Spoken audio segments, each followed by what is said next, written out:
how do you work with the students who do not like to perform or memorize dialogues? Meng 老师 or maybe Noda Sensei, could you tackle this question? Can I answer that? Oh, if you want, of course, go ahead. If you're teaching, if you're in a dance class and you've got students who don't want to dance, that's a problem. The idea of learning, I mean, I think the idea we have to decide what we're there for, and our idea is to get the students to interact, to perceive the language and to interact to in particular context with that language. And if nobody likes to perform. I mean, I myself would not like to stand up and perform, but I realize that you watch even people who are reluctant performers, if you ask them to perform every day, after about 2 weeks, they give it up. They just start performing. They forget about it. And the end result of this, I think I've had a number of students tell me they really hated to speak in public in English or anything, but they said after taking Chinese and having to do that, if somebody asked them to give a presentation in English, they didn't even think about it. They just did it.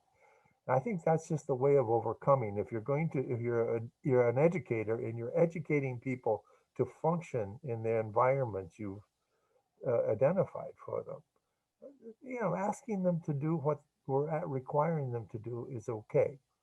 If we want them to play basketball, they have to throw the ball whether they want to throw it or not. Okay, that's my idea. Thank you, 吴老师。Noda Sensei. Yeah, I'd like to address this issue with memorization. And I assume that the person who, the student who says they don't want to memorize things are saying, I don't mind memorization, but I don't want to memorize what you give me. I want to be creative. So in response, what I could say to the student is, yes, okay, then tell me what you want to say. And I'll tell you what you can say in Japanese. By the way, you can't memorize it. Because there's a huge contradiction between learning and memorizing. Learning requires some mental work, including, but not limited to, memorization.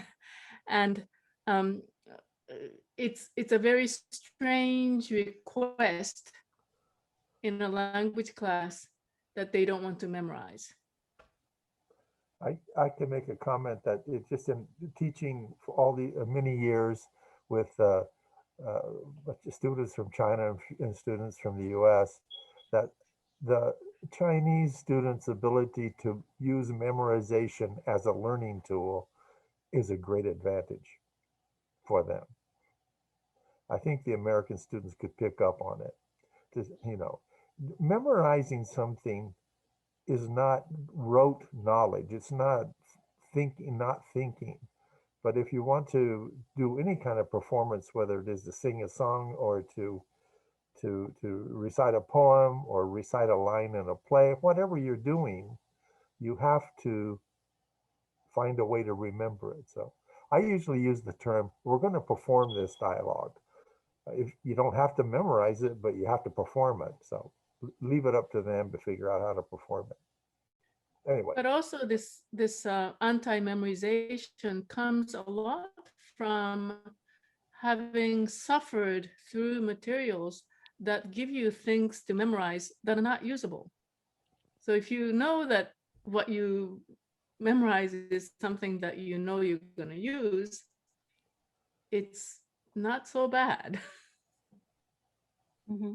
Yeah, I actually at Williams, we don't tell our students that you are memorizing dialogues. We tell them, you have to come to class ready to perform the dialogue. So in order to perform, of course, you have to remember the script. Another point I wanted to add is that I think in PCA, we really want language educators to think not just about your individual course. you should think about the whole entire program. You should keep the entire program in mind and keep the ultimate goal in mind.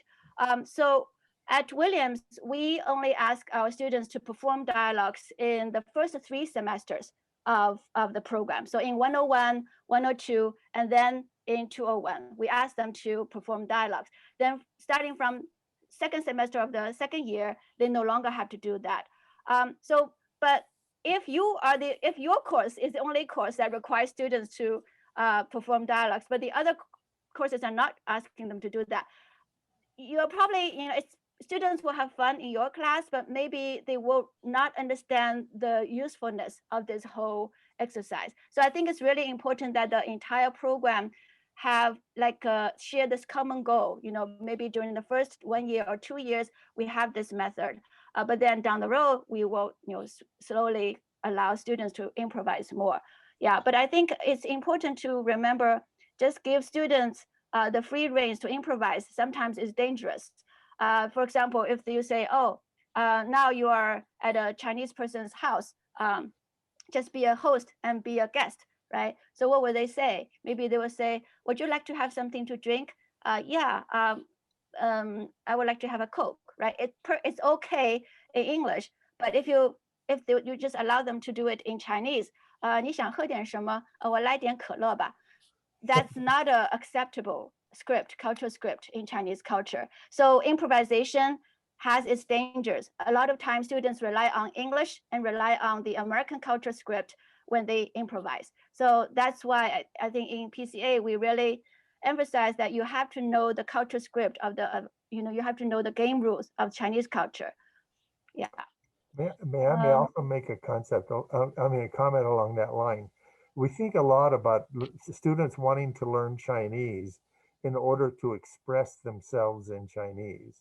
I think in PCA, we recognize that if the student learns to ask questions, to seek out knowledge, to understand something, that benefits the students a lot more than forever being interested in explaining what they know. So all the way up to the point of where you're working in a domain and you're trying to do research and